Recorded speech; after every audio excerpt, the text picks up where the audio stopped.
Clara always said my greatest strength was my patience, how I could sit for hours perfecting the curve of a single letter in a design, and she meant it as a compliment, I think. We had built a life together over 5 years, a comfortable world inside the sun-drenched loft apartment I had found and fallen in love with long before she moved in. Lately, though, that comfort had worn thin, replaced by a quiet, gnawing distance. So when she announced a week-long wellness retreat for work, a mandatory trip to a secluded resort a few hundred miles up the coast, a part of me was relieved. I thought the space might help us reset. I hugged her goodbye at the door, smelling the familiar scent of her gardenia perfume, and told her to have a good time. That night, I decided to treat myself to dinner at a little Italian place downtown I loved, the kind with checkered tablecloths and candles in wine bottles. And that's when I saw her. She was sitting on the patio, not at a secluded resort, but at a trendy bistro across the street, laughing, her head tilted back as a man I recognized as one of her wealthy clients leaned in close, his hand resting casually on her back. The world didn't crash down in a wave of noise, it just went silent. I felt the warmth of the bread in my hands turn to cold stone. I didn't storm over. I didn't shout. I just took out my phone, zoomed in as far as it would go, and took 3 perfectly clear pictures. Then I paid my bill and went home to the apartment that suddenly felt like a tomb. The lease was in my name, a simple month-to-month agreement that required a 60-day notice. Clara's name was nowhere on it. The next morning, I called my landlord, Mr. Henderson, a retired carpenter who lived downstairs, and gave my notice. I found a new place that same afternoon, a sterile, modern apartment on the other side of town. For the next 7 weeks, I became an actor in my own life.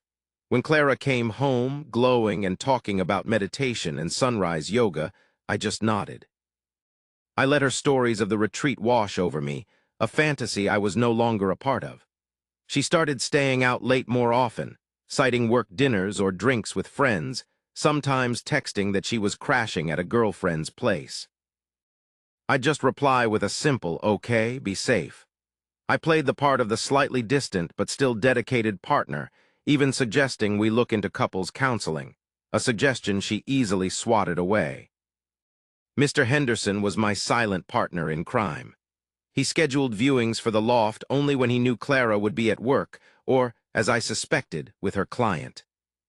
He never said a word to her, his face a mask of grandfatherly indifference whenever they passed in the hall. The final Saturday arrived like any other. I woke up early. At 8 o'clock sharp, the doorbell rang. It was not a friend with a pickup truck, it was a professional moving crew, 3 large men in matching jumpsuits. Clara walked out of the bedroom, rubbing her eyes, a silk robe loosely tied at her waist. She looked from the men to the empty boxes they were already starting to assemble, and then to me, a confused smile on her face. "What is all this, Leo?" she asked. I didn't say anything. I just reached into my jacket pocket, pulled out the 3 photographs I had printed at a kiosk the day before, and laid them on the kitchen island. They were 5x7s, glossy and sharp. Her smile vanished. Her face went pale as she stared at the image of her own laughing face, so happy with another man. Just then, Mr. Henderson appeared at the open door, his expression grim. He informed her that my lease was terminated, and since she was not a registered tenant, she was now trespassing. He said the new tenants were moving in on Monday, and she had until midnight to remove her personal property, otherwise it would be considered abandoned and left on the curb. She looked around the apartment in a panic, as if seeing it for the first time. The sofa, the dining table, the bookshelves, the art on the walls, all of it was mine, collected over years. All she owned was her clothes, her books, and the little decorative things that now seemed so small and meaningless. The movers worked with brutal efficiency, leaving her belongings in a growing pile in the center of the living room. The last thing I saw as I walked out was her, standing amidst the wreckage of her things, her face a mask of stunned disbelief. I didn't feel the rush of victory I expected. Driving to my new, empty apartment, I looked at my own reflection in the rearview mirror, and I didn't fully recognize the man staring back.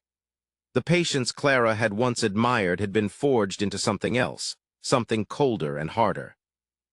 I had built a plan from a place of pure logic, executed it without a flicker of emotion, and in doing so, I discovered a part of myself I never knew existed. A man who could watch a world burn and feel nothing but the quiet, chilling satisfaction of a job well done. I had won, but I realized in that sterile new beginning that the person I had truly sought revenge on might have been the naive man I used to be.